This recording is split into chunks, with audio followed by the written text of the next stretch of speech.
check engine light on. I wonder what it could be this time. 172,000 miles. Just getting a few gray hairs on her. Heading out to a job in Wilmington to take a look at a mini split I installed several years ago. Said it's not heating. Everything's running, but it's just not heating, so more than likely it's going to be a charge issue. We'll take a look at that and see what's going on. It's a Quietside, which is very similar to Samsung. I think they're made by the same company, Quietside. So we'll see what's going on there. I have a second call changing out a fan motor I diagnosed the other day. So stick around for the fun. Quietside, looking like a boss. Looks a little bit algae ridden. Living on the swamp here. What's cool out here, you see the waters ripple. Probably from a couple gators. 12,000 BTUs, manufactured in 2011. So it's January, so it's 6 years old. Time flies. Let's see what's wrong. It's I'm gonna go with charge. I'm gonna guess charge. Filters look a little dirty.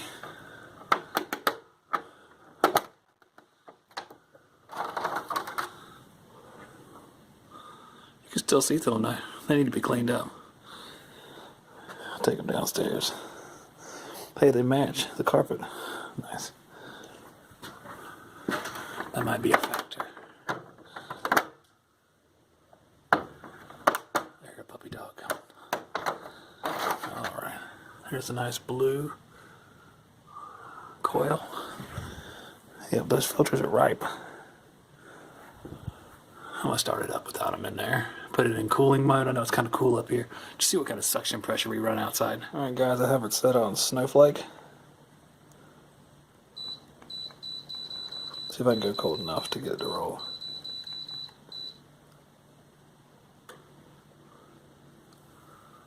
I guess I can. Alright.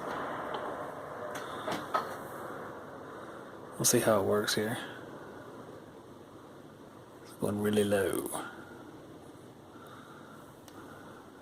We are running outside now. Have my gauge and my mini split adapter that goes to a 5/16. I'm gonna check out this pressure right here, see what we're running as coming back. Give it a few minutes to run, but we should be, you know, it's cold outside, but we all know what R410A is supposed to operate like. We're supposed to have a minimum freezing temperature around 100 psi. So if we plug it up and we got something like 40 or 50, we know we got a charge issue. If we have to recharge it, it's 45.8 ounces. So you're looking at right around 3 pounds or so of refrigerant, 410A. Negative 5.3 inches, which is bad. So we're going to need to add some refrigerant to this machine for sure. So I'm going to add to see if we come up into the positive. Might be an electronic expansion valve issue. So we'll have to add a little bit and we'll check it out. Adding some refrigerant and just added just a little bit. I mean like 1.25 ounces so far. Turn off the flow and you can see we do have 18 pounds. So it looks like it's coming up. We'll see. I'm going to add a little bit more to it. Maybe get it up to where I think it ought to be. Then we can test it in heating mode as well. Just to see if that looks like the issue. It looks like it might be. Then we'll have to do a little leak search and figure out what's going on. 4 ounces, but we're only a degree above ambient, so not really good. We are running 80 pounds. I'm sure that's the expansion valve regulating that. So I'm going to give it a little bit more, but my jug is done for. I had to go get a different jug. So I'm going to run over and get that, and I'll be right back. 96.5 here, 29 degree saturation. Our indoor temperature is only around 58 or 59, so it's pretty cold inside. So pressure like that would be totally expected in that particular scenario. We are getting a little bit of, if I can not get the wind noise in here, see, a little bit of separation now. We have 71 to 62, so almost 10 degrees over ambient now. So a little bit of heat transfer out here, a little bit of heat transfer inside. We got about 20 degree split. It's coming out 30 degrees, so it's going to be pretty cold. Got to clean the filters. I'm going to shut this thing down and put it in heat for a little bit, and then we can look for some leaks.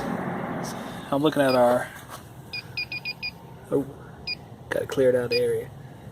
Our valve here, you can see it's a little foaming action on it.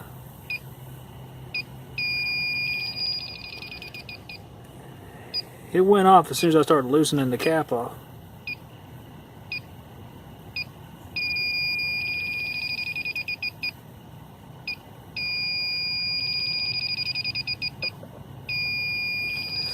leaking pretty good. Let's see if the other one's leaking too. I'll put this cap back on for a moment. Well, that's not the right one. Put this cap back on.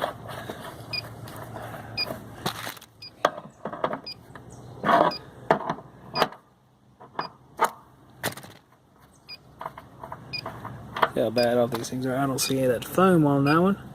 Let's find out. Because these don't have any O-rings on them or nothing. Good grief. Must have overheated it when I was flaring. Wow, that's a pretty good distance right there.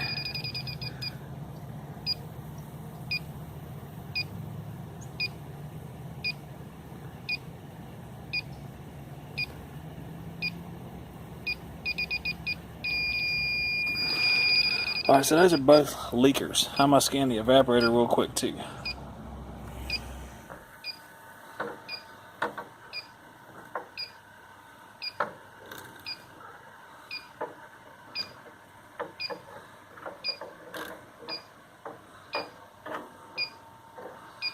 Just run along it a little bit, just to double check. See those flares, not the flares, but the actual service valves, they're leaking pretty good, and that's withstanding pressure. If we get on to heating season, and those pressures are up near 500 psi, they're going to be leaking a whole lot. Got nothing really going off here in the evaporator, which is good. I'd hate to have to change out that thing. Well, no, my pants leg went off. Could have sprayed myself with some refrigerant. Let's take it back to the last spot just to make sure. Any issues there? Looks like there's not. Yep. Alright. Take it right there. See if it's coming back through the wall. That'd be kind of wishful thinking, wouldn't it? I don't want to go back there. I don't think I have to. So, alright. Like I'm out of leak lock and nylog, or I don't have it on me. I must have taken it out of the house, but so I'm going to run back by here and put some on. I tightened them up. I'm going to turn it in heat mode and see how bad it appears. See if it appears on any one of these other joints here too. So I'll know I have to do a little bit more work perhaps. Because in heat mode the pressure is going to be quite high. Well, guys, I think this thing's actually leaking. Look at that. I saw the mist being blown out of the fan when I walked by. Wild. That thing looks like it's coming from inside the unit. Take a look at it, see if I can figure out what's going on. I'm going to take the fan off. It's a geyser. It's a geyser, my friends. That thing just cut loose, and you couldn't hear it. It actually was cut up by some of this insulation I took out. This insulation that was on the side of the panel was cutting into that copper line over these years. That is amazing. Well, I might be able to just go ahead and fix this one right now. I might have to come back tomorrow. I got another call here in a few minutes. And this is just for their over the garage room, so I'll probably have to come back tomorrow.